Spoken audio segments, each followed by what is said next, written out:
భీష్మ ఏకాదశి ఎంతో శక్తివంతమైన విశిష్టమైన రోజు ఇది. భీష్మ ఏకాదశికి జయ ఏకాదశి అనే పేరు.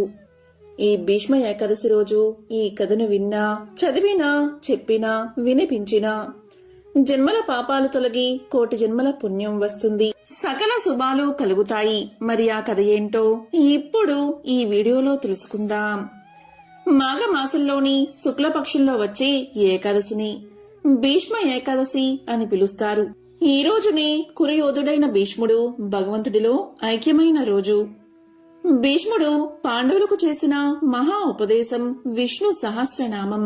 ఒకసారి పాండవుల్లో అగ్రజుడైన ధర్మరాజు శ్రీకృష్ణుతో ఇలా పలుకుతాడు: ఓ శ్రీకృష్ణ, పరంధామ, జనార్దన, అచ్యుత, కేశవ, మాఘమాసంలో శుక్లపక్షంలో వచ్చే ఏకాదశి పేరు ఏమిటి? దానిని ఏ విధంగా ఆచరించాలి వివరంగా చెప్పు అని ప్రార్థిస్తాడు.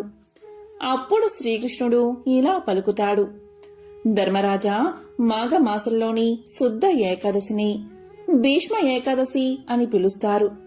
దీనిని జయ ఏకాదశి అని కూడా అంటారు. ఈ ఏకాదశి సమస్త పాపాలను పోగొడుతుంది, పిశాచ తత్వాన్ని నశింపచేస్తుంది.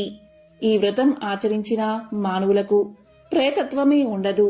ఈ ఏకాదశికి సంబంధించిన ఒక పురాణ కథ ఉంది. ఆ కథను నీకు వివరిస్తాను, సావధానంగా విను అంటూ శ్రీకృష్ణుడు ఇలా చెప్పడం ప్రారంభించాడు.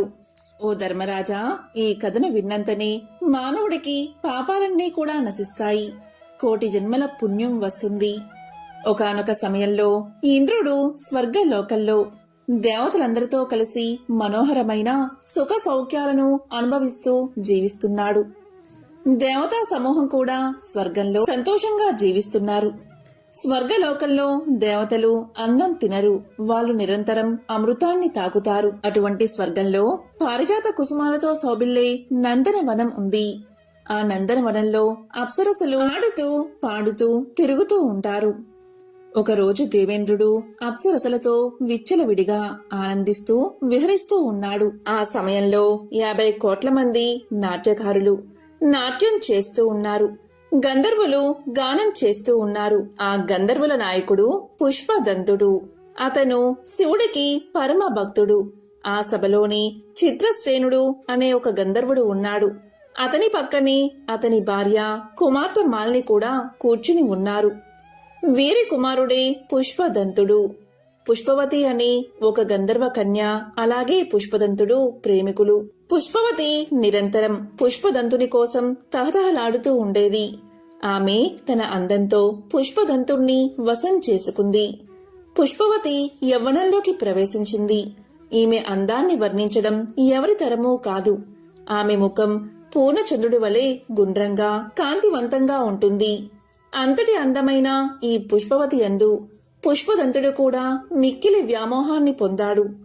ఒకరోజు ఇంద్రసభలో వీరిద్దరూ కూడా నాట్యం చేస్తూ ఉన్నారు. ఇంద్రుణ్ణి సంతృప్తి పరచడం కోసం వీరిద్దరూ కూడా నాట్యం చేయడానికి వచ్చారు. కాని వీరిద్దరూ పాటలు పాడుతూ నిత్యము ఒకరినొకరు చూసుకుంటూ లయతప్పి అపస్వరంతో పాడుతున్నారు. వీరిద్దరూ కూడా మన్మధుడి పంచబాణాలకు వసులైపోయారు.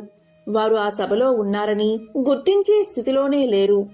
లయ తప్పిన అపస్వరంతో అలాగే పాడుతూ ఉన్నారు. ఈ విషయాన్ని దేవతల రాజైన ఇంద్రుడు గమనించాడు. తాళం తప్పింది, లయ కూడా తప్పింది. వెంటనే వారిద్దరూ కూడా పాడే పాట చెవులకు ఇంపుగా అనిపించడం లేదు. ఈ దృశ్యాన్ని చూసిన ఇంద్రుడికి ఎంతో కోపం వచ్చింది. కామంతో ఉన్న ఆ గంధర్వ జంటను చూసి ఇంద్రుడు ఇలా పలికాడు: చీచీ పాపాత్ములారా, మీ ప్రభువునైనా నా ఆజ్ఞను అతిక్రమించారు మీరు.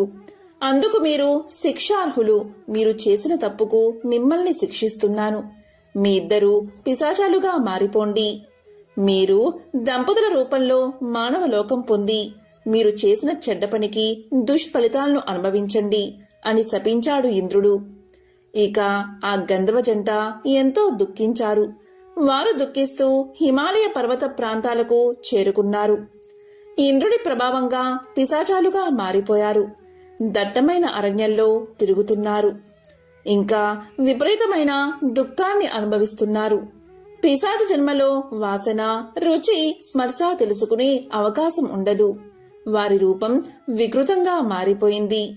ఎంత దప్పిక కలిగినా నీళ్లు తాగలేరు. ఆ విధంగా పిశాచాలుగా తాము చేసిన పనికి ఫలితాన్ని అనుభవిస్తున్నారు వారు. నిద్రాసుఖం లేక కొండ గుహల్లో విహరిస్తూ ఉన్నారు. హిమాలయ పర్వతం కాబట్టి ఆ దంపతులు చలికి గడగడా వణుకుతూ తిండి దొరకక అలాగే తిరుగుతున్నారు.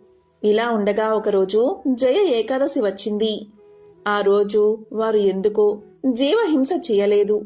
ఆకులు కాని పళ్ళు కాని తినలేదు. ఆ రోజు వారిద్దరూ ఒక పెద్ద రావి చెట్టు దగ్గర చలిబాధను భరిస్తూ పడి ఉన్నారు. అలా ఆ రోజు సూర్యుడు అస్తమించాడు.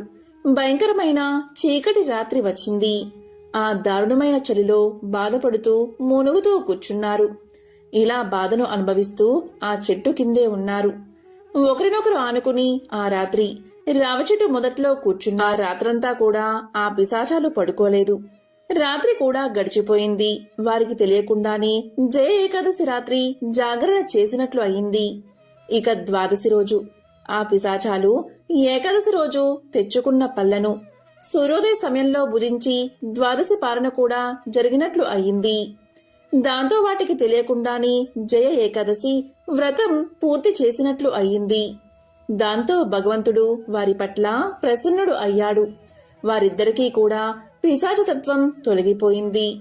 పుష్పవతి పుష్పదంతులకి పూర్వ గంధర్వ రూపం లభించింది. వారిద్దరి మధ్య ప్రేమ మళ్లీ చిగురించింది. ఆ ప్రేమ జంట పుష్పక విమానంలో స్వర్గానికి చేరుకున్నారు. స్వర్గంలోకి ప్రవేశించిన వెంటనే ప్రభువైన దేవేంద్రుడి దగ్గరకు వెళ్లారు. ఆనందంతో దేవేంద్రుడికి నమస్కారం చేశారు. ఆ గంధర్వుల్ని చూసిన ఇంద్రుడు ఎంతో ఆశ్చర్యపోయాడు. అప్పుడు ఇంద్రుడు ఇలా పలికాడు, నేను మీకు పిశాచాలు అవ్వమని మాత్రమే శాపం ఇచ్చాను. శాప విమోచనం చెప్పలేదు కదా. మరి మీరు ఏ పుణ్యభాగ్యం వల్ల నా శాపం నుంచి విముక్తి పొందారు? నా శాపం ఎంతో గొప్పది. సాధారణమైన వారు నా శాపం నుంచి తప్పించుకోలేరు. మీరు ఎలా మారారు అని అడిగాడు. దానికి ఆ జంట ఇలా సమాధానం చెప్పింది, ఓ ప్రభు, మాకు వాసుదేవుడి యొక్క అనుగ్రహం లభించింది. ఏకాదశి వ్రతమాచరించే అదృష్టం దక్కింది. దాంతో మా ఇద్దరికీ కలిగిన పిశాచతత్వం తొలగిపోయింది అని పలికారు వారు. దానికి ఇంద్రుడు సంతోషించి, పుష్పదంతా, నీవు స్వేచ్ఛగా నీ ప్రేమికురాలు అయిన పుష్పవతితో స్వర్గలోకంలో యథేచ్ఛగా విహరించు. నా నుంచి నీకు ఎటువంటి ఇబ్బందులు కలగవు అని పలికాడు. దానికి పుష్పవతి పుష్పదంతుడు ఎంతో సంతోషించారు. కాబట్టి ధర్మరాజా, జయ ఏకాదశి అంత విశిష్టమైనది. ఈ లోకంలో ఏ మానవుడు అయితే జయ ఏకాదశి వ్రతాన్ని చక్కగా ఆచరిస్తాడో అటువంటి వాడి యొక్క సమస్త పాపాలు తొలగిపోతాయి. అటువంటి వాడికి సమస్త యజ్ఞాలు ఆచరించిన పుణ్యఫలంతో పాటు సమస్త తీర్థాల్లో స్నానం చేసిన మహాఫలితం దక్కుతుంది. ఎవరైతే ఈ జయ ఏకాదశి వ్రతకథను వింటారో లేక చెప్తారో లేక వినిపిస్తారో వారికి కోటి జన్మల పుణ్యం కలుగుతుంది అని శ్రీకృష్ణుడు పాండవుల్లో పెద్దవాడైన ధర్మరాజుకు తెలియచేశాడు. కాబట్టి ఈరోజు ఈ కథను విన్నవారికి శ్రీ మహావిష్ణువు యొక్క సంపూర్ణ అనుగ్రహం లభిస్తుంది. కురుక్షేత్ర సంగ్రామం పూర్తయిన తరువాత భీష్మ పితామహుడు అంపశయ్య మీదే పడుకుని ఉన్నాడు. నెల రోజులు గడిచిన తర్వాత ఒకరోజు పాండవులతో పాచికలాడుతూ గోపాలుడు హఠాత్తుగా ఆగిపోయాడు. దేనికి కలవరపడిన పాండవులు శ్రీకృష్ణ, ఏం జరిగింది అని ప్రశ్నించారు. అప్పుడు కృష్ణుడు ఇలా పలికాడు, ఓ పాండవులారా, కురుక్షేత్రంలో అంపశయ్యపై పవలించి ఉన్న భీష్మ పితామహుడు నన్ను స్మరించుకుంటున్నాడు. అందుకే నా మనసు అక్కడికి వెళ్లిపోయింది. మీరు కూడా నాతో రండి అని పలికాడు శ్రీకృష్ణుడు. ఎందుకు అంటే, భీష్ముడు అస్థికాగ్రేశ్వరుడు, ధర్మశాస్త్రాలను అవపోసన పట్టి పూర్తిగా ఆగలింపు చేసుకున్న మహనీయుడు. ఏ ధర్మ సందేహాన్నైనా ప్రామాణికంగా తీర్చగలిగిన ఏకైక మహానుభావుడు. దేహం నుంచి నిష్క్రమించే సమయం ఆసన్నమవుతుంది. ఆయన అస్తమిస్తే లోకంలో ధర్మ సందేహాలు తీర్చే వ్యక్తులు ఎవరూ ఉండరు. కాబట్టి సూక్ష్మ విషయాలను తెలుసుకోవడానికి రండి అని శ్రీకృష్ణుడు పాండవులను భీష్మ పితామహుడు దరికి తీసుకువెళ్లాడు. భీష్మ పితామహుడు సుమారు 3 పక్షాల నుంచి అంపశయ్యపై పడి ఉన్నాడు. అతని శక్తి రోజురోజుకు క్షీణించిపోతుంది. మాఘమాసంలో ఎండకు ఎండుతూ మంచుకు తడుస్తూ నీరు ఆహారం స్వీకరించకుండా ఉన్నాడు. తాను కోరుకుంటే మరణం చెంతకు వస్తుంది, కాని ఎన్నో బాధలను భరిస్తూ ఉత్తరాయణం వరకు ఉండాలని కోరుకున్నాడు భీష్ముడు. ఇక ఏకాదశి నాడు దేహం నుంచి నిష్కరించాలని భగవంతుణ్ణి తలుచుకున్నాడు. తన హృదయ మందిరంలోని శ్రీకృష్ణుడితో మాట్లాడగలిగేవాడు భీష్ముడు. అంతటి జ్ఞానం కలిగిన మహనీయులకు ఈ రోజు ఆ రోజు అనేదే ఉండదు అని ఉపనిషత్తు చెబుతుంది. అలాంటి వాళ్ళు ఏ రోజు నిష్క్రమించినా వైకుంఠం ప్రాప్తిస్తుంది. భీష్ముడు ఆయనకు సర్వం శ్రీకృష్ణుడే అని విశ్వసించేవాడు. అయితే తాను చేసిన దోషం ఒక్కటి స్పష్టంగా గాంగేయుడికి జ్ఞాపకముంది. చేసిన ప్రతి పాపం శరీరంపైనే రాసి ఉంటుందట. అది తొలగితే తప్ప సద్గతి కలగదుగా. ఇంతకీ భీష్మ పితామహుడు చేసిన దోషం ఏంటి అంటే, పాండవ పత్ని ద్రౌపదికి నిండు సభలో అంతటి అవమానం జరుగుతూ ఉన్నా ఏమీ చేయలేకపోయాడు భీష్ముడు. ఆనాడు ధర్మరాజుకు లేవనెత్తిన సందేహాలను తీరుస్తూ ఉంటే పక్కనే ఉన్న ద్రౌపది నవ్వుతూ ఇలా పలికింది, తాత, ఆనాడు నాకు అవమానం జరుగుతూ ఉంటే ఏమయ్యాయి ఈ ధర్మాలు అని ప్రశ్నించింది. అందుకు భీష్ముడు ఇలా చెప్పాడు, అవును తల్లి, అప్పుడు నా దేహం నా అధీనంలో లేదు. అది దుర్యోధనుడి సొంతం. నీకు అవమానం జరుగుతుందని తెలిసినా నా దేహం నా మాట వినలేదని సమాధానం చెప్పాడు. అంతటి ఘోరమైన పాపం చేశాను కాబట్టే ప్రక్షాళన కోసం ఇన్ని రోజులు అంపశయ్యపై ఉన్నానని చెప్పాడు భీష్ముడు. కురువంశాన్ని కాపాడతానని తన తండ్రికి ఇచ్చిన మాటకు కట్టుబడిపోయిన భీష్ముడు పరిస్థితుల ప్రభావంతో ధర్మాన్ని త్యజించాడు. ఓ ద్రౌపది, కృష్ణ భక్తిలో ఎలాంటి కల్మషమూ లేదు, కాని నా శరీరం దుష్టమైపోయింది. దాన్ని పరిశుద్ధం చేసుకోవడానికే అంపశయ్య మీద పడుకుని ఉన్నాను. అందుకు ఈనాడు నేను ధర్మాలు బోధించవచ్చని పాండవులకు ఎన్నో సూత్రాలను బోధించాడు భీష్ముడు. ఆ సమయంలో భీష్ముడు కృష్ణుడితో ఇలా పలికాడు, ఓ కృష్ణ, నాకెందుకు శక్తినిచ్చి నా చేత చెప్పిస్తున్నావు? నీవే ధర్మాలు చెప్పొచ్చు కదా అని ప్రశ్నించాడు. దానికి శ్రీకృష్ణుడు ఇలా పలికాడు, ఓ భీష్మ పితామహ, ఇలాంటి అనుభవజ్ఞుడు చెప్తే వచ్చే స్పష్టత నేను చెప్తే ఉండదని బదులు ఇచ్చాడు. నేను చెప్తే అది తత్వం, నీవు చెప్తే అది తత్వాష్టం. తత్వాన్ని చూసినవాడు దాని గురించి చెప్పాలి తప్ప తత్వం తన గురించి తాను చెప్పుకోదు. నేల తన సారాన్ని చెప్పగలుగుతుందా? అందులో పండిన మొక్క మాత్రమే సారం గురించి చెప్పగలుగుతుంది. కాబట్టి అనుభవజ్ఞుడైనా నీవు ఉపదేశం చేస్తే అది లోకానికి శ్రేయస్సును కలిగిస్తుంది అని చెప్పాడు శ్రీకృష్ణుడు. అందుకే భగవద్ జ్ఞానం నేరుగా కాకుండా తత్వం తెలిసిన భీష్ముడి ద్వారా అది అందితే లోకాలకు హితమని ఆ జగన్నాటక సూత్రధారి భావించాడు. కాబట్టే భీష్ముడి ద్వారా ధర్మశాస్త్రాలను పాండవులకు తెలియచేసేలా చేశాడు. ఈ విధంగా భీష్ముడు అంపశయ్య మీద ఉన్నప్పుడు పాండవులకు అనేక ధర్మశాస్త్రాల గురించి కథల రూపంలో వివరించాడు. మరి ఎంతో విశేషమైన ఈ రోజు అంటే భీష్మ ఏకాదశి రోజు భీష్ముడు తెలియచేసిన ఈ కథలను విన్నా, చదివినా, చెప్పినా, వినిపించినా జన్మల పాపాలు తొలగి కోటి జన్మల పుణ్యం వస్తుంది. మరి ఆ కథలేంటో ఇప్పుడు ఈ వీడియోలో తెలుసుకుందాం. భీష్మ పితామహుడు పాండవుల్లో పెద్దవాడైన ధర్మరాజుకు ఇలా తెలియజేశాడు, ధర్మనందన, బ్రాహ్మణత్వం పొందడం చాలా దుర్లభం. ఎన్నో జన్మలు ఎత్తిన తర్వాత గాని బ్రాహ్మణ జన్మ లభించదు. ఈ విషయం గురించి నీకు ఒక ఇతిహాసాన్ని చెప్తాను, శ్రద్ధగా విను అంటూ ఇలా చెప్పడం ప్రారంభించాడు. పూర్వం మతంగుడు అనే విప్ర కుమారుడు ఉండేవాడు. అతను తండ్రి ఆదేశానుసారం ఒక యజ్ఞానికి వెళ్లాడు. అలా వెళ్తూ దారిలో అతను ఒక గాడిద పిల్లను కర్రతో గట్టిగా కొట్టాడు. ఆ గాడిద పిల్ల ఏడుస్తూ తన తల్లి వద్దకు వెళ్లి జరిగిన సంగతి చెప్పింది. విషయం విన్న గాడిద తన పిల్లతో ఇలా చెప్పింది, అమ్మా, ఇతను చండాలుడు, క్రూరుడు, అందుకే నిన్ను ఇలా కొట్టాడు అని చెప్పింది. ఆ గాడిద మాటలు అర్థం చేసుకున్న విప్ర కుమారుడు ఇలా తలిచాడు, ఆ గాడిద ఊరికే అలా ఎందుకు అంటుంది? దాంట్లో ఏదో అంతరార్థముంది, లేకుంటే అలా ఎందుకు పలుకుతుంది అనుకుని వెంటనే అతను ఆ గాడిద దగ్గరకు వెళ్లి ఇలా పలికాడు, నా జన్మ రహస్యం నీకు తెలిస్తే నాకు చెప్పు అని కోరాడు. అప్పుడు ఆ గాడిద ఇలా పలికింది, ఓ విప్రకుమారా, నీ తల్లి కామంతో ఒక క్షురకుడి వల్ల నిన్ను కన్నది, కనుక నీవు బ్రాహ్మణుడివి కాదు అని చెప్పింది. దీంతో అతనికి యజ్ఞానికి వెళ్లడం మనస్కరించక తిరిగి ఇంటికి వెళ్లి తండ్రితో ఇలా పలికాడు, తండ్రి, నేను బ్రాహ్మణ స్త్రీకి క్షురకుడికి పుట్టినవాడను, కాబట్టి నేను బ్రాహ్మణుణ్ణి కాదు. నాకు ఈ విషయం ఒక గాడిద చెప్పింది.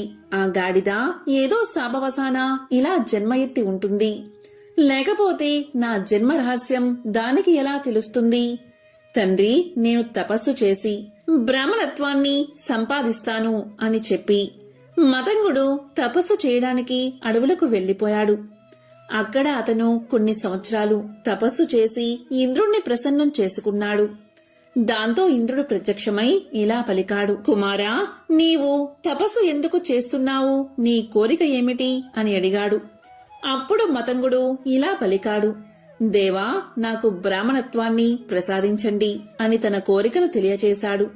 దానికి ఇంద్రుడు, కుమారా, బ్రాహ్మణత్వం మహత్తరమైనది. అది సులభంగా లభ్యమయ్యేది కాదు. కాబట్టి మరేదైనా వరాన్ని కోరుకో అన్నాడు. దానికి మతంగుడు, అయ్యా, నా కోరిక తీర్చడం మీకు కుదరదు. కాబట్టి మీరు వెళ్ళండి. నా తపస్సును నేను కొనసాగిస్తాను అన్నాడు. దీంతో ఇంద్రుడు అంతర్ధానమైపోయాడు.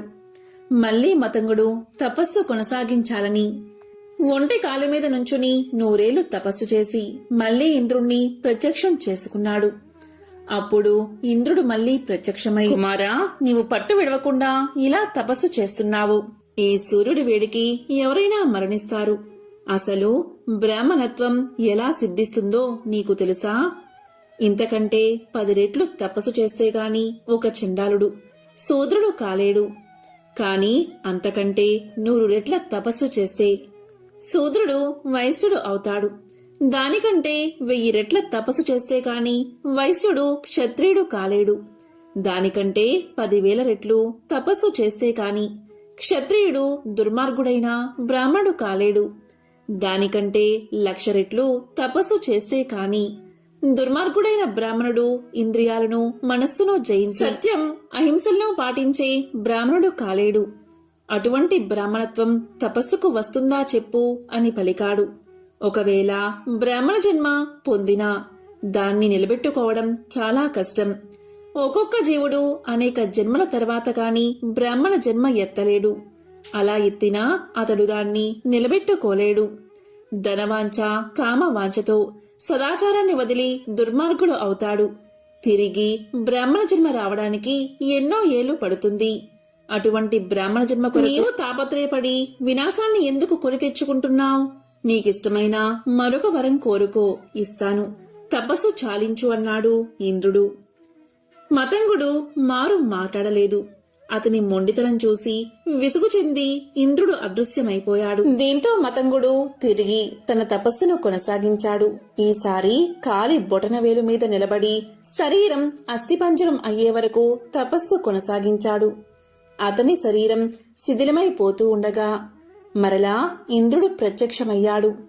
ఇలా పలికాడు ఇంద్రుడు, ఏం నాయనా, ఇంకా నువ్వు తపస్సు చాలించలేదా? పెద్ద పులిలా నిన్ను మింగగలిగిన బ్రాహ్మణత్వం నీకెందుకు?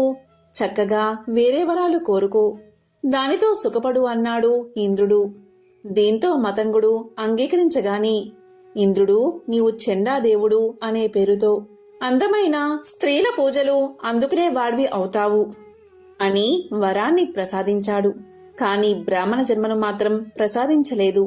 కాబట్టి ధర్మరాజా, బ్రాహ్మణ జన్మ చాలా గొప్పది అనే విషయాన్ని గుర్తు పెట్టుకో అని తెలియజేశాడు భీష్ముడు. కురుక్షేత్ర సంగ్రామం ముగిసిన తర్వాత భీష్ముడు తదితర పెద్దలు ధర్మరాజుకు చేసిన బోధల సారమే శాంతి పర్వం. పంచతంత్రంలాగానే ఇందులో కూడా జంతువులు, చెట్లు, పక్షులు పాత్రలుగా కనిపిస్తాయి. మరి భీష్ముడు చెప్పిన ఒక విశేషమైన కథను ఇప్పుడు విందాం. అనగనగా హిమాలయ పర్వత శిఖరాల మీద ఒక బూరుగు చెట్టు ఉండేది. విశాలమైన శాఖలతో, విస్తారమైన కాండంతో ఆ బూరుగు చెట్టు తన తెల్లటి దూదితో మరో మంచుకొండను తలపిస్తూ ఉండేది. ఒకరోజు అటువైపుగా వెళ్తున్న నారదుని దృష్టి ఆ బూరుగు చెట్టు మీద పడనే పడింది. 1000 అడుగుల ఎత్తున ఇంతటి మహావృక్షం మనుగడ సాగించడం సాధ్యమేనా అనుకున్నాడు ఇంద్రుడు. అనుకున్నది తడువుగా బూరుగు చెంతకు వెళ్లి ఇలా పలికాడు. నువ్వు అల్లంత ఎత్తున ఇంతగా విస్తరించి ఉన్నావు కదా, మరి నీకు ఏనాడు ఆ వాయుదేవుని వల్ల నష్టం రాలేదా? ఆయన తన పవనాలతో నిన్ను విరిచేందుకు ప్రయత్నించలేదా? నీకు వాయుదేవునికి మధ్య ఏమైనా బాంధవ్యం ఉందా అని అడిగాడు నారదుడు. నారదుని మాటలతో బూరుగు చెట్టుకి పౌరుషం పొడుచుకు వచ్చింది. అది ఇలా పలికింది. వాయుదేవుడి స్నేహంతోనో అతని దయా దాక్షిణ్యాలతోనో నేను మనుగడ సాగించడం లేదు. నన్ను కూల్చేంత సామర్థ్యం వాయుదేవుడికి లేనేలేదు. నా బలంతో పోలిస్తే ఆయన బలం ఒక మూలకు కూడా సరిపోలదు అంటూ పరుషమైన మాటలు ఎన్నో పలికింది. ఆ బూరుగ చెట్టు మాటలు వినగానే కలహభోజనుడైన నారదునికి మరో కథ నడిపేందుకు అవకాశం చిక్కింది. అతను ఇలా పలికాడు. ఓ బూరుగు చెట్టు, నువ్వు ఇలా మాట్లాడడం సబబుగా లేదు. ఆ వాయుదేవుడు తలుచుకుంటే కొండలనైనా కదిలించేయగలడు. మరి నువ్వు ఇన్నేసి మాటలు అన్న విషయం తెలిస్తే ఆయన నీకు కీడు చేయక మానడు అంటూనే బూరుగు చెట్టు గర్వంతో వదిలిన మాటలన్నిటినీ పోసగుచ్చినట్లుగా వాయుదేవునికి చేరవేశాడు నారదుడు. బూరుగ చెట్టు తన్ని కించపరచడాన్ని వాయుదేవుడు సహించలేకపోయాడు. వెంటనే ఆగ మేఘాల మీద బూరుగుని చేరుకుని ఇలా పలికాడు. ఒకనాడు బ్రహ్మదేవుడు నీ చెంత సేదతీరాడు అన్న కారణంగా ఇన్నాళ్ళు దయతలచి నీ జోలికి రాలేదు. నేను చూపిన కరుణ నీలో కృతజ్ఞతను కలిగించకపోగా గర్వాన్ని రగిలించింది. రేపు ఈ పాటికి నిన్ను ఏం చేస్తానో చూడు అంటూ విసురుగా వెళ్లిపోయాడు వాయుదేవుడు. వాయుదేవుడి మాటలకు బూరుగు నిలువెల్లా వణికిపోయింది. ఇప్పటి వరకు తనకు ఎదురు లేదన్న పొగరుతో అనకూడని మాటలన్నీ అనేసింది. వాయుదేవుడితోటే వైరం తెచ్చుకుంది. నారదుడు చెప్పినట్లు వాయుదేవుడు తలుచుకుంటే కొండలు కూడా కదిలిపోయే మాట వాస్తవమే. అలాంటి తాను మాత్రం ఆ ప్రపంచుడికి ఎదురొడ్డి ఎలా నిలబడగలదు? ఇప్పుడేం చేయడం? ఇలా పరిపరి విధాలా ఆలోచించిన బూరుగు చివరికి ఒక నిర్ణయానికి వచ్చింది.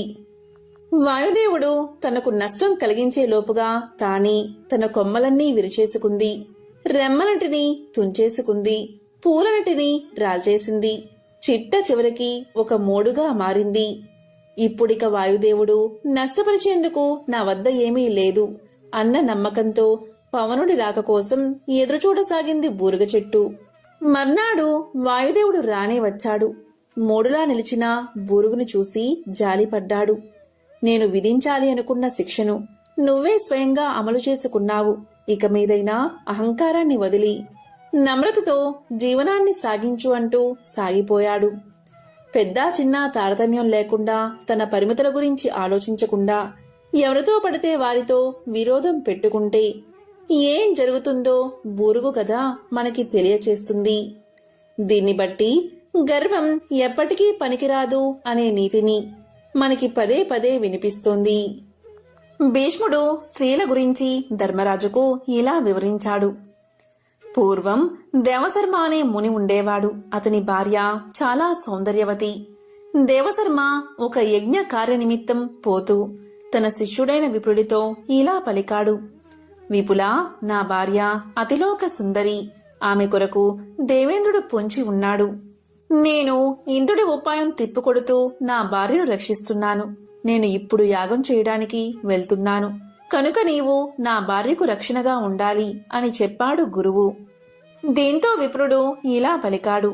గురువుగారు, మీరు చెప్పినట్లే చేస్తాను. కాని ఇంద్రుడు మాయావి కనుక ఏ రూపంలో వస్తాడో తెలుసుకోవడం ఎలాగా అని అన్నాడు. దానికి దేవశర్మ, విపులా, నీవు చెప్పింది నిజమే. మాయావి అయిన ఇంద్రుడు పక్షుల రూపంలోనో జంతువుల రూపంలోనో కూడా వస్తాడు. కనుక జాగ్రత్త పడాలి. నేను ఆశ్రమంలో లేనని తెలిసిన ఇంద్రుడు నా భార్య కొరకు తప్పకుండా వస్తాడు. కనుక నీవు జాగరూకత వహించాలి అన్నాడు గురువు. దీంతో విప్రుడు, గురుదేవా, మీరు చెప్పినట్లే చేస్తాను అన్నాడు. దీంతో దేవశర్మ నిశ్చింతగా యాగం చేయడానికి వెళ్లాడు. విపులుడు జాగ్రత్తగా గురుపత్నిని కాపలా కాస్తున్నాడు. అతనికి ఒక ఆలోచన వచ్చింది. నేను గురుపత్నిని యోగశక్తితో ఆవహిస్తాను. అప్పుడు దేవేంద్రుడు గురుపత్నిని ఏమీ చెయ్యలేడు. నేను యోగశక్తితో ఆవహించిన విషయం గురువుగారికి తెలిసే అవకాశం కూడా ఉండదు అనుకున్నాడు. ఆ తరువాత శిష్యుడి ఆత్మ గురుపత్నిని ఆవహించింది. శిష్యుడి ఆత్మ ప్రవేశించడంతో ఆమె ఆత్మ జడత్వం పొందింది. ఇంద్రుడు ఆమె మీద కోరికతో పక్కనే ఉన్న శిష్యుడు నిద్రపోతున్నాడని అనుకుని ఆమెను సమీపించి తన కోరిక తెలియజేశాడు. ఆమె జడత్వం వహించినందువల్ల ఇంద్రుడికి జవాబు ఇవ్వలేదు. ఇంద్రుడు ఆమెను త్వరపెట్టాడు. గురుపత్నిలో ఉన్న శిష్యుడు ఇంద్రుడితో ఇలా పలికాడు. ఇంద్రా, నీవు ఇక్కడకు వచ్చిన పని ఏమిటి అని అడుగుతూ ఆమెను శ్రోతప్పేలా చేశాడు. ఇంద్రుడు ఇదంతా చూసి భయపడ్డాడు. శిష్యుడు గురుపత్నిని వదిలి బయటకు వచ్చి ఇంద్రుడితో ఇలా అన్నాడు. ఓ ఇంద్రా, గౌతముడి శాపంతో ఒళ్లంతా కళ్ళు చేసుకున్నా నీకు బుద్ధి రాలేదు కదా. దేవేంద్రుడివై ఉండి ఇంద్రియాలు అదుపులో పెట్టుకోలేని బుద్ధి కుత్సితమైనది కదా. నీచుడా, ఇలాంటి పని చేస్తే నా గురువుగారి కోపాగ్నికి భస్మం కాగలవు. జాగ్రత్త, మా గురువు దాకా ఎందుకు, నేనే నిన్ను దహించగలను కాని మనసు రావడం లేదు. బతికిపోయావు, వెళ్ళు అన్నాడు. దీంతో దేవేంద్రుడు తన యోగ బలంతో విపులుడి శక్తి గ్రహించాడు. ఇంద్రుడు బతుకు జీవుడా అనుకుంటూ వెళ్లిపోయాడు. గురువుగారు వచ్చిన తర్వాత శిష్యుడు ఇలా పలికాడు. గురువుగారు, మీరు లేనప్పుడు దేవేంద్రుడు ఇక్కడకు వచ్చాడు. కాని నా యోగ బలానికి భయపడి వెళ్లిపోయాడు అని చెప్పాడు. కాని తాను రుచి శరీరంలో ప్రవేశించిన విషయం చెప్పలేదు. ఇలా ఉండగా ఒకరోజు ఆకాశ మార్గాన పోతున్న దేవకాంత మెడలోని పూలదండ దేవశర్మ తల మీద పడింది. దేవశర్మ దాన్ని భార్యకు ఇచ్చాడు. ఆ సమయంలో రుచి అక్క భర్త అయిన చిత్రరథుడు దేవశర్మను, రుచిని తమ ఇంట్లో జరిగే ఉత్సవానికి రమ్మని ఆహ్వానించాడు. చిత్రరథుడు ఇంటికి పోతూ రుచి ఆ దండను అలంకరించుకుని వెళ్ళింది. ఆ పరిమళానికి ఆకర్షించబడిన ఆమె సోదరి ఆ దండ గురించి సోదరిని అడిగింది. రుచి ఆ పూలు తమ ఆశ్రమంలో ఉన్నాయని చెప్పి తన భర్తతో అటువంటి పూలను తన సోదరికి తెచ్చి ఇవ్వమని కోరింది. దీంతో దేవశర్మ విప్రుణ్ణి పిలిచి ఆ పుష్పాలు ఎక్కడ ఉంటాయో వెతికి పట్టుకు రమ్మని చెప్పాడు. విప్రుడు తన యోగశక్తితో ఆ పుష్పాలు ఉన్న ప్రదేశం తెలుసుకుని ఆ పూలను తీసుకువస్తూ మార్గమధ్యలో ఇద్దరు స్త్రీ పురుషుల వాదన విన్నాడు. ఆ స్త్రీ, నాది తప్పైతే విప్రుడికి పరలోకంలో పట్టిన గతి నాకు పడుతుంది అన్నది. అప్పుడు విప్రుడు అది విని ముందుకు సాగాడు. ఇంకా మార్గంలో 6 జోదరులు ఆడుతూ మధ్యలో కలహించుకుంటున్నారు. అందులో ఒకడు, నాది తప్పైతే పరలోకంలో విప్రుడికి పట్టిన గతే నాకు పడుతుంది అన్నాడు. ఈ మాటలు విన్న విప్రుడికి సందేహం కలిగింది. తాను చేసిన తప్పేమిటి? ఒకవేళ తాను గురువుగారు లేని సమయంలో గురుపత్ని శరీరంలో ప్రవేశించిన విషయం గురువుగారికి చెప్పలేదు కదా, అందువల్లే నాకు పాపం వచ్చిందో ఏమో అని తర్కించుకుంటూ గురువుగారిని చేరి ఆ పూలను సమర్పించాడు. విప్రుడు ఒంటరిగా ఉన్న సమయంలో గురువుగారు విప్రుడితో ఇలా పలికారు. విపులా, నీవు వచ్చే మార్గంలో 2 స్త్రీ పురుషులు 6 జోదరులు కనిపించారు కదా, వారు ఎవరో తెలుసా అని అడిగాడు. దాంతో విప్రుడు నాకెవరో తెలీదని చెప్పాడు.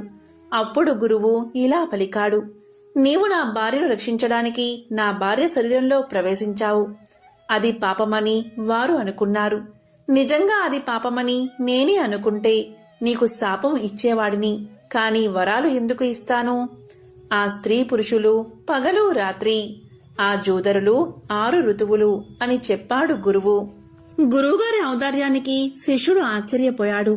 గురువుగారు ఇంకా విప్రుడితో ఇలా పలికారు. రాత్రి పగలు 6 ఋతువులు మనుషులు చేసే మంచి పనులు చెడ్డ పనులను గమనిస్తూ ఉంటారు. కనుక మనం ఎవరికీ తెలియకుండా తప్పు చేయవచ్చని అనుకోవడం పొరపాటు.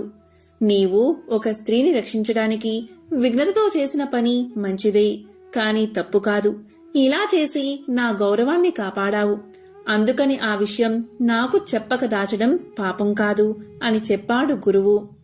అని చెప్పి భీష్ముడు, ధర్మనందన, స్త్రీలలో అనేక విధాలు ఉంటారు. అందులో మంచివారు కులస్త్రీలు ఉంటారు. వారి వల్లే ఈ భూమి క్రమం తప్పక పరిభ్రమిస్తుంది. పాతివ్రత్యాన్ని పాటించే స్త్రీ దైవం లాంటిది. మానవుడికి ధర్మము, సుఖము, పేరు ప్రతిష్టలు మంచి భార్య వల్ల లభిస్తాయి అండల్లో ఏ విధమైన సందేహమూ లేదు అని భీష్ముడు ధర్మరాజుకు తెలియజేశాడు. పూర్వకాలంలో విదిశా పట్టణం ఉండేది. ఆ పట్టణం సర్వ సంపదలతో తులతూగుతూ ఉండేది. ఆ పట్టణంలోని వారందరూ విద్యావంతులే. ఆ పట్టణంలోని ప్రజలంతా ఆనందంగా జీవిస్తూ ఉండేవారు. ఆ పట్టణంలో ఒకరోజు ఒక బాలుడు మరణించాడు. అతను తల్లిదండ్రులకు ఏకైక పుత్రుడు. ఎంతో అందంగా ఉండేవాడు. ఆ పిల్లవాడి మరణం వల్ల తల్లిదండ్రులు ఎంతో రోదిస్తున్నారు. వారి బాధ చుట్టుపక్కల వారు చూడలేక ఎంతో దుఃఖిస్తున్నారు. చివరకు ఆ పసివాడిని శ్మశానానికి తీసుకుపోయారు. అక్కడ కూడా తల్లిదండ్రులు, బంధువులు ఎంతో విలపిస్తున్నారు. పాతి పెట్టకుండా కాలం వెళ్లబుచ్చుతున్నారు. కాని కార్యాన్ని చేయడం లేదు. అప్పుడు ఒక గెద్ద వారి దగ్గరకు వచ్చి వారితో ఇలా పలుకుతుంది. మీరు పిల్లవాడి శరీరం ఇక్కడ పెట్టి పెద్దగా ఏడడం కాదు. అదిగో సూర్యుడు అస్తమిస్తున్నాడు. దెయ్యాలు, భూతాలు, ప్రేత పిశాచాలు భూమికి వచ్చే సమయమవుతుంది. వాటి వల్ల మీకు అపాయం కలగవచ్చు. పుట్టినవారు గిట్టక తప్పదు. మరణించిన వారి వెంట జీవించిన వారు పోరు కదా. జనన మరణాలు ప్రాణులకు సహజం. చనిపోయిన వారు మీరు ఏడ్చినంత మాత్రాన తిరిగి వస్తారా? ఇదంతా తెలిసి కూడా వెర్రివారిలా ఎందుకు ఏడుస్తున్నారు? ఏడుపు మాని ఇంటికి పొండి, లేకపోతే మీ ప్రాణాలకు హాని కలుగుతుంది అని గెద్ద శ్రద్ధగా చెప్పింది. గెద్ద మాటలకు వారంతా భయపడి వారంతా బాలుణ్ణి అక్కడే విడిచిపోతూ ఉంటారు. అంతలో అక్కడికి ఒక నక్క వస్తుంది. అది ఇలా పలుకుతుంది. గెద్ద చెప్పినవన్నీ అబద్ధాలే. దాని మాటలు నమ్మి మీరందరూ భయపడకండి. ఈ బాలుడు ఎంతో అందంగా ఉన్నాడు. చక్కని ముక్కుతో, అందమైన ముఖంతో చూడ చక్కగా ఉన్నాడు. ఇంతటి అందమైన బాలుణ్ణి విడిచి వెళ్లడానికి మీకు కాలు ఎలా వచ్చాయి? ఎంతో ఎత్తైన జుట్టుతో, బంగారం వంటి దేహంతో ఉన్న ఈ బాలుణ్ణి మీరు ఎలా మరుస్తారు? ఇంతటి అందమైన ఆకారం చనిపోవడం చూస్తే నాకే కన్నీళ్లు ఆగడం లేదు. కాబట్టి కొంత సమయం ఇక్కడే వేచి ఉండండి. దేవుడు క్రూరుడు కాదు కదా. దయ కలిగితే ఈ బాలుని బతికించవచ్చు. ఇంకా పొద్దు ఉన్నది, సమయం ఉన్నది కాబట్టి భయపడక మీరు ఇక్కడే ఉండండి. దయామయుడైన ఆ మహాశివుణ్ణి భక్తితో ప్రార్థించండి. అలా చేస్తే మీ పని ఫలిస్తుందని నక్క వారితో చెప్పింది. నక్క మాటలకు వారందరికీ ప్రాణం లేచినట్లు అయ్యింది. ఎంతో ఆశతో ఆ బాలుడు చుట్టూ కూర్చున్నారు. చేతులు బాలుడి దేహంపై పెట్టి నిమురుతున్నారు. భగవంతుణ్ణి ధ్యానిస్తూ కూర్చుని ఉన్నారు. ఆ బాలుణ్ణి తలుచుకుంటూ ఏడుస్తున్నారు. గెద్ద మళ్లీ వారి వైపు చూసి ఇలా పలికింది. మీరు వెర్రివారి వలె ఉన్నారు. నక్క టక్కరిది, బుద్ధి లేనిది, శవం వికృతమైనది. శవం కలతప్పింది. ప్రాణం తిరిగి రావడం అస్సలు జరగదు. యముడు చాలా గటికుడు, మూర్ఖుడు. మీరు ఎంత ఏడ్చినా అతని మనసు కరగదు. ఇక ఈ బాలుడిపై ఆశను వదిలేయండి. అతనికి మంచిగతులు కలగడానికి దాన ధర్మాలు చేయండి, శ్రాద్ధ కర్మలు చేయండి అని గద్ద హితోపదేశం చేసింది. గద్ద ఇలా చెప్తూ ఉండగా నక్క దాని మాటలకు అడ్డం వచ్చి ఇలా మొదలుపెట్టింది. ఈ గద్ద మాటలు శుద్ధ అబద్ధాలు. గద్ద మనసు క్రూరమైనది. దానికి ఏది వస్తే అదే మాట్లాడుతుంది. ఏ సమయంలో ఏం జరుగుతుందో ఎవరికి తెలుసు కనుక దయచేసి బాలుణ్ణి వదిలి వెళ్ళకండి. ఏ సమయంలో ఏం జరుగుతుందో ఎవరికీ తెలియదు కాబట్టి ఆ మహాశివుణ్ణి ప్రార్థించండి. మీ ప్రయత్నం విఫలమైతే అప్పుడే బాలుణ్ణి విడిచిపోండి. ఇప్పుడే త్వరపడి ఇంటికి వెళ్లి ఏం చేస్తారు? చేతనైన పని ఇప్పుడే చెయ్యండి అని పలికింది. నక్క మాటలకు గద్ద ఆశ్చర్యం కలిగింది. దాంతో గద్ద ఇలా పలికింది. ఇంతకాలం నుంచి మరణించిన జీవులు తిరిగి బతకడం నేనెప్పుడూ చూసి ఎరగను. నక్క ఒట్టి జుత్తుల మారి. చనిపోయిన వారు మరొక గర్భంలో జన్మిస్తారు. వేరొక రూపాన్ని ధరిస్తారు. తిరిగి ఈ భూమి మీద మళ్లీ తిరుగుతారు. మనం వారిని గుర్తించలేము, వారు కూడా మన్ని గుర్తించలేరు. ఈ నక్క తెలివి తక్కువది. కపట బుద్ధితో మిమ్మల్ని మోసగిస్తుంది. శవం ఏమిటి, జీవించడం ఏమిటి ఎవరైనా వింటే నవ్వుతారు. పుత్ర శోకం వల్ల మీ వివేకం చాలా వరకు నశించిపోయింది. ఉన్న కాస్త ఆ మతిని కూడా మీకు ఈ నక్క పోగొడుతుంది. అజ్ఞానులై మీరు ఇక్కడ ఉండవద్దని గద్ద చెప్పింది.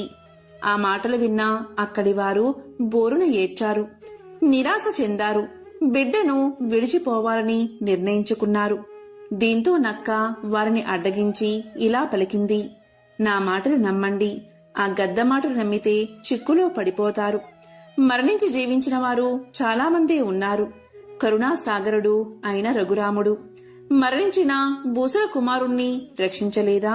ఈ కథ మీరు వినలేదా? ఇలాంటివి అనేకం ఉన్నాయి. ఈ గద్ద మాటలను అస్సలు నమ్మకండి అని తెలియచేసింది. దీంతో అందరూ సంతోషించి శవం చుట్టూ కూర్చుని ఉన్నారు. ఇంతలో సూర్యుడు అస్తమించాడు. నక్క గద్ద ఆకలితో బాధపడుతున్నాయి. నక్క పగటిపూట ఆహారం తినదు, గద్ద చీకటిలో ఆహారాన్ని తినదు. వీళ్లంతా పగలు వచ్చారు కాబట్టి వీళ్ళని వెళ్ళమని చెప్తే ఆ బాలుణ్ణే తినవచ్చని గద్ద ఆలోచన. ఇక నక్క వీరు వెళ్తే పగలే ఆ బాలుణ్ణి గద్ద ఆరగించి తనకు చీకటి పడ్డాక ఆహారం లేకుండా చేస్తుందని తనకు వచ్చిన మాటలు చెబుతూ వారిని వెళ్లకుండా చేసింది. చీకటి పడ్డాక ఆ బాలుణ్ణి తినవచ్చని నక్క ఆలోచన. ఇలా గద్ద నక్క తమ తమ ఆకలి తీర్చుకోవడానికి వాదోపవాదనలు సాగించాయి. ఇక బాలుడి బంధువులు దుఃఖం వల్ల మది భ్రమించి ఉన్నారు. వారికి ఈ కపట తంత్రాలు అర్థం కాలేదు. ఇక సూర్యుడు అస్తమించాక శ్మశాన భూమిలో సంచరించడానికి శంకరుడు విచ్చేశాడు. అతను దయామయుడు, దీనులకు దిక్కు, మొక్కిన వారికి చిక్కులు లేకుండా చేస్తాడు. ఆ మహాశివుడు చూపే దయకు హద్దులు ఉండవు. ఆపద్ బాంధవుడు, తలపై నిలవంకతో మొలపై పులితోలితో ఆ దేవుడు వెలుగుతూ ఉంటాడు. అలా వచ్చిన శంకరుడికి బాలుడు బంధువులు ఏడుస్తున్నా ఏడుపులు వినిపించాయి. వెంటనే వారి దగ్గర ప్రత్యక్షం అయ్యాడు. భక్తులారా, నన్ను శరణు వేడుతున్నారు, మీకు ఏం కావాలో కోరుకోండి అన్నారు. వెంటనే అందరూ కూడా మహాశివుడి పాదాలపై పడి సాష్టాంగ నమస్కారం చేశారు. భక్తి భావంతో కొలిచారు. దేవా, మహాదేవా, మా మొర ఆలకించి ప్రత్యక్షం అయ్యావా? నీ సన్నిధానంలో మా చిక్కులన్నీ విడిపోయాయి, మా రోగాలు తొలగిపోయాయి. ఈ బాలుడి ప్రాణాలు ఇచ్చి బతికించమని ప్రార్థించారు. వారి మొరకు శంకరుడి మనసు కరిగిపోయింది. వెంటనే బాలుడు నిద్ర నుంచి లేచినట్లుగా లేచి కూర్చున్నాడు. శంకరుడు ఇలా పలికాడు, ఈ బాలుడు నిండు నూరేళ్లు బతుకుతాడు అని చెప్పి ఆకలితో ఉన్న నక్క గద్దలకు అసలు ఆకలి బాధే తెలియకుండా వరాన్ని ప్రసాదించాడు. ఇలా వరాన్ని ప్రసాదించి శివుడు అంతర్ధానమయ్యాడు. సజీవుడైన బాలుణ్ణి చూసి ఎంతో ఆనందంతో అందరూ కౌగిలించుకున్నారు. కాబట్టి ఆ మహాశివుణ్ణి భక్తితో ఆరాధించిన వారికి ఆలస్యమైనా సరే ముక్తి లభిస్తుంది. ఎంతో పవిత్రమైన విశేషమైన ఈ కథలను భీష్మ ఏకాదశి రోజు విన్నా, చదివినా, చెప్పినా, వినిపించినా సకల శుభాలు కలుగుతాయి. జన్మల దోషాలు తొలగి కోటి జన్మల పుణ్యం వస్తుంది. ఈ రోజే భీష్మ పితామహుడు పాండవులకు విష్ణు సహస్రనామాన్ని బోధించిన రోజు. ఈ రోజు విష్ణు సహస్రనామం చదివితే చాలా మంచిది. ఇక విష్ణు సహస్రనామం చదవలేని వారు, రాని వారు ఈ ఒక్క మంత్రాన్ని పఠిస్తే విష్ణు సహస్రనామం పఠించిన ఫలితం వారికి దక్కుతుంది. ఆ మంత్రమే తారక మంత్రం. శ్రీరామ రామ రామేతి రమే రామే మనోరమే సహస్రనామ తత్తుల్యం రామనామ వరాననే. ఇదే తారక మంత్రం. ఈ మంత్రాన్ని ఈరోజు ఒక్కసారి పఠించినా చాలు, విష్ణు సహస్రనామం పఠించిన ఫలితం దక్కుతుంది. ఆ శ్రీ మహావిష్ణువు యొక్క సంపూర్ణ అనుగ్రహం కలుగుతుంది. ఓం నమో నారాయణాయ. ఓం నమో భగవతే వాసుదేవాయ. ఓం నమః శివాయ.